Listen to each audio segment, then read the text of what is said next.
जिताने की विनती करने के लिए यहाँ आए। सबसे पहले मैं कालेश्वर महादेव, कालीवाहन, कालीबाड़ी, बारेश्वर महादेव, श्री पिलुआ महावीर मंदिर और नीलकंठ मंदिर महादेव को प्रणाम कर कर मेरी बात की शुरुआत।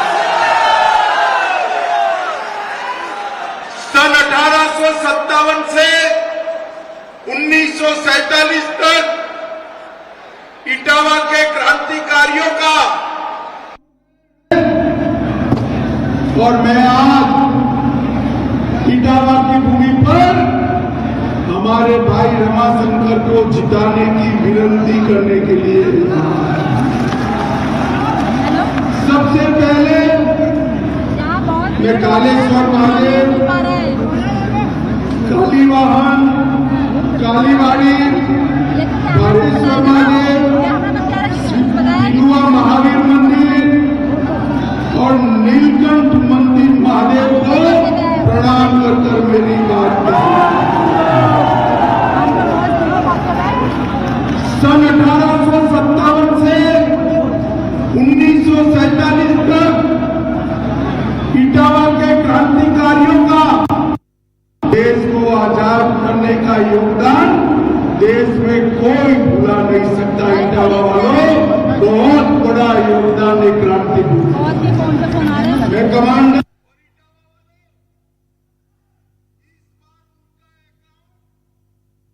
उत्तर प्रदेश।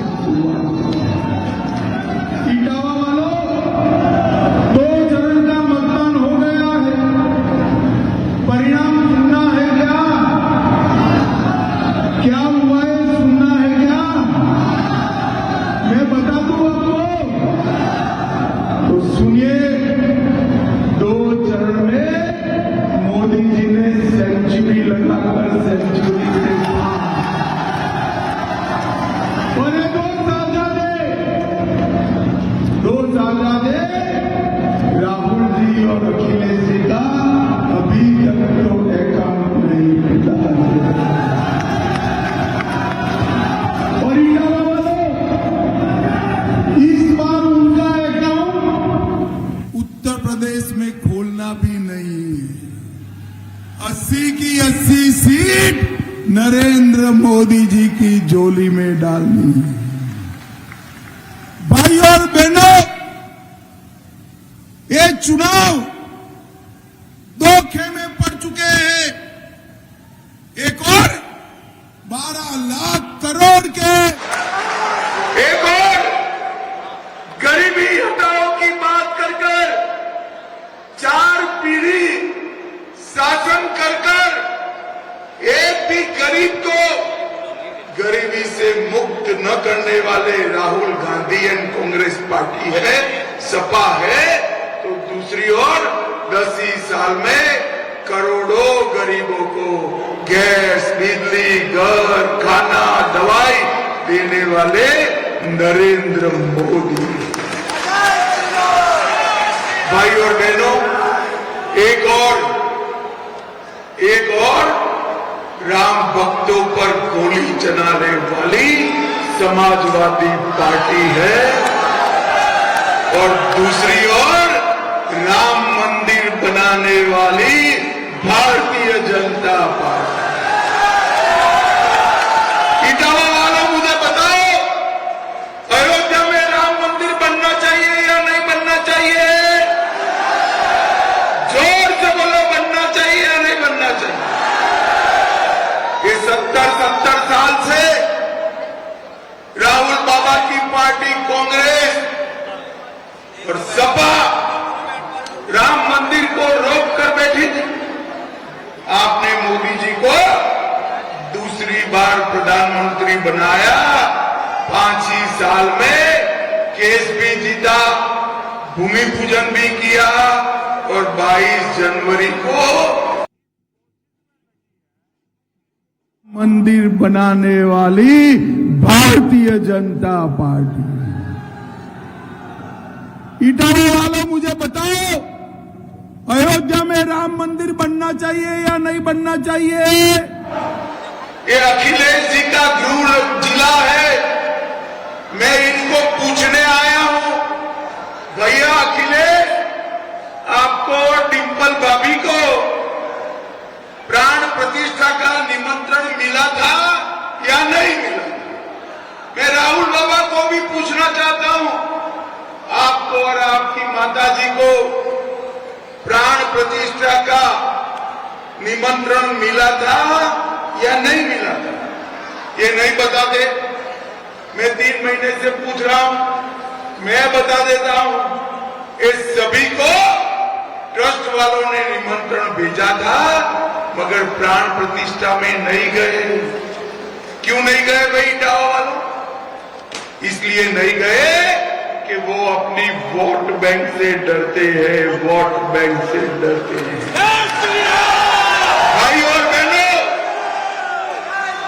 जिन्होंने कार सेवकों पर गोली चलाई, जिन्होंने राम मंदिर के निर्माण को रोका और राम भगवान के प्राण प्रतिष्ठा का भी बहिष्कार किया, उनके बीच में और राम भक्तों के बीच में आपको चयन करना है। किसको चुनोगे बताओ भाई? अरे ऐसे नहीं, मुझे नाम से बताओ किसको चुनोगे, मोदी जी को या राहुल बाबा को? जोर से बोलो, किसको चुनोगे? किसको चुनोगे? किसको चुनोगे? अरे रमाशंकर के नाम पर जो कमल चिन्ह है ना, उस पर जब बटन दबाओगे तो आपने दिया हुआ एक वोट जो रमाशंकर को दे रहे हो, वो मोदी जी को प्रधानमंत्री बनाएगा भाई।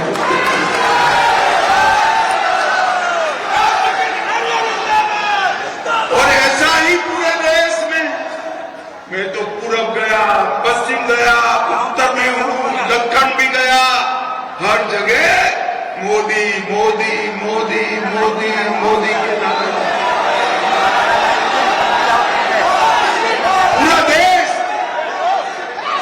पूरा देश मोदी जी को प्रधानमंत्री बनाने के लिए तैयार है, क्योंकि सभी लोग जानते हैं इस बार तीसरी बार मोदी जी को प्रधानमंत्री बनाने का मतलब है देश के अर्थतंत्र को संसार में तीसरे नंबर का अर्थतंत्र बनाना।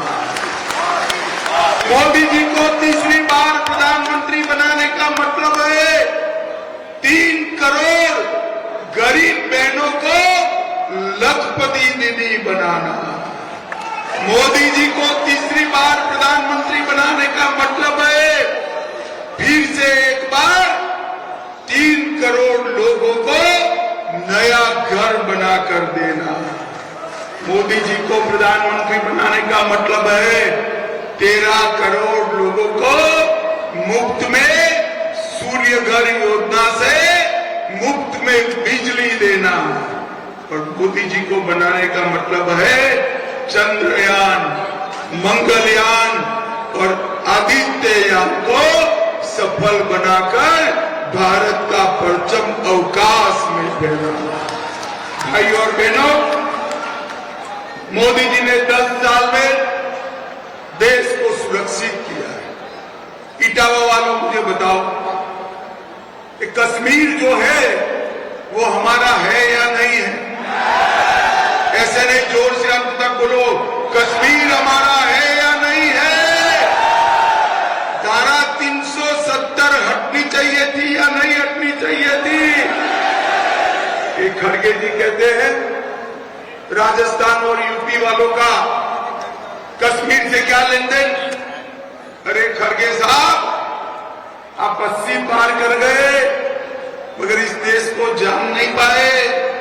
ये इटावा का मेरा बच्चा कश्मीर के लिए अपनी जान दे सकता है। ये धारा 370 को अपनी वोट बैंक के लिए कांग्रेस पार्टी 70 साल से अनौरस बच्चे को गोद में लेकर खिलाती।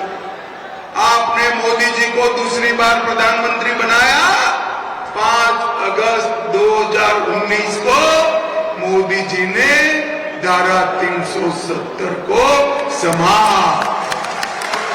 मोदी जी ने इस देश को हमेशा के लिए कश्मीर के साथ जोड़ दिया। मोदी जी ने इस देश से आतंकवाद को समाप्त करने का काम किया। भाई और बहनों, 10 साल तक सोनिया मनमोहन की सरकार थी। आए दिन पाकिस्तान से आलिया मालिया जमालिया आते थे, बम धमाके कर चले जाते थे, कोई कुछ नहीं। मोदी जी की सरकार आई 2014 में, फिर से पाकिस्तान ने गलती की, उरी और पुलवामा में बम धमाके किए, हमला किया, मगर पाकिस्तान भूल गया कि इस बार प्रधानमंत्री मौनी बाबा मनमोहन सिंह नहीं है, नरेंद्र मोदी है। और कांग्रेस की सरकार नहीं है, भारतीय जनता पार्टी की सरकार है। 10 ही दिन में सर्जिकल स्ट्राइक और एयर स्ट्राइक कर पाकिस्तान के घर में घुसकर आतंकवादियों का सफाया। भाई और बहनों, मोदी जी ने इस 10 साल में 80 करोड़ से ज्यादा गरीबों को मुफ्त राशन देने का काम किया। 12 करोड़ से ज्यादा गरीबों के घर में शौचालय बनाए। 4 करोड़ से ज्यादा गरीबों को घर दिया है। 10 करोड़ से ज्यादा गरीब माताओं को गैस का सिलेंडर दिया है। और 14 करोड़ गरीबों के घर में नल से जल देने का काम नरेंद्र मोदी। इटावा वालों, मुझे बताओ, आप सभी को कोरोना का टीका लगा है या नहीं लगा है? जरा हाथ उठाओ, लगा है ना भाई? किसी को 25 पैसा भी खर्चा हुआ है क्या? मोदी जी ने कॉफी पिलाकर सबको मुफ्त में टीका लगाने का काम किया और 130 करोड़ लोगों को टीका लगाकर भारत को कोरोना से सुरक्षित करने का काम नरेंद्र मोदी। भाई और बहनों, उस वक्त अखिलेश यादव कहते थे टीका मत लगाइयो, ये मोदी टीका है। अच्छा है, अखिलेश जी का कोई सुनता नहीं है, सबने टीका ले लिया। फिर एक दिन रात को वो डिंपल भाभी भी जाकर रात को टीका लगा। अरे अखिलेश बाबू, शर्म करो, शर्म करो। कोरोना जैसी महामारी में भी आप राजनीति करते हो। भाई और बहनों, दुनिया में सबसे पहले टीका बनाकर नरेंद्र मोदी जी ने भारत को सुरक्षित करने का काम किया। ये समाजवादी पार्टी और कांग्रेस पार्टी दोनों परिवारवादी पार्टियां। मुझे बताओ, जो अपने बेटे बेटी भतीजे भतीजियों को मुख्यमंत्री प्रधानमंत्री बनाता हो, इसके लिए राजनीति में आया हो, वो इटावा के युवाओं का भला कर सकता है क्या? कर सकता है भैया? बताओ जरा, कर सकता है?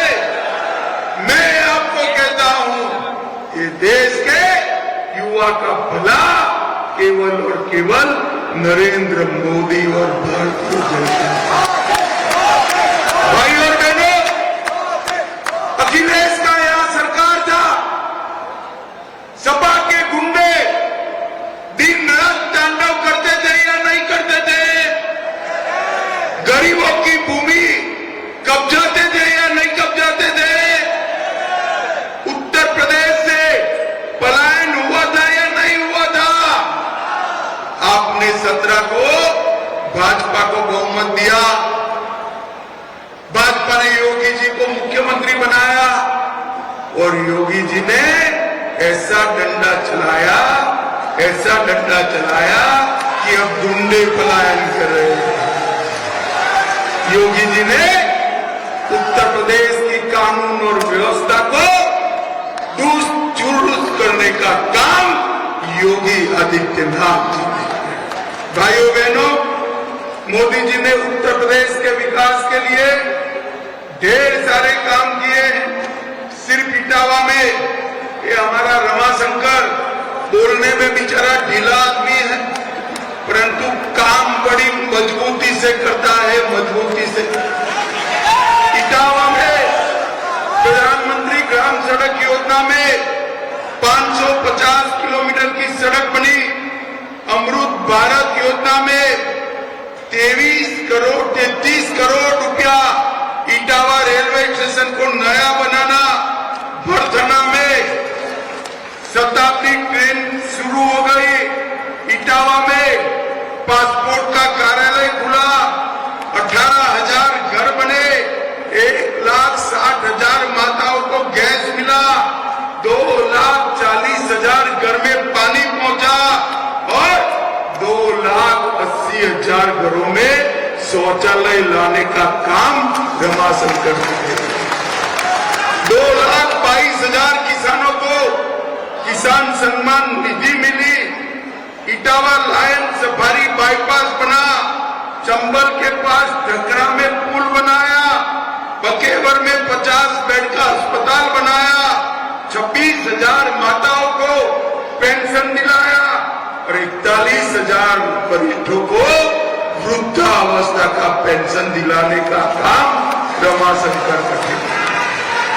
भाइयों और बहनों, मैं आप सभी को बताने आया हूं, मोदी जी ने ढेर सारे काम उत्तर प्रदेश में 9 एक्सप्रेस हाईवे बनाए, राम मंदिर बनाया, काशी विश्वनाथ कॉरिडोर बनाया, 9 एयरपोर्ट बन चुके हैं, 12 एयरपोर्ट बन रहे हैं।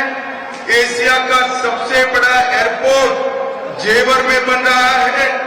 12 शहरों में मेट्रो बन रही है। 5 शहरों में चालू हो गई है।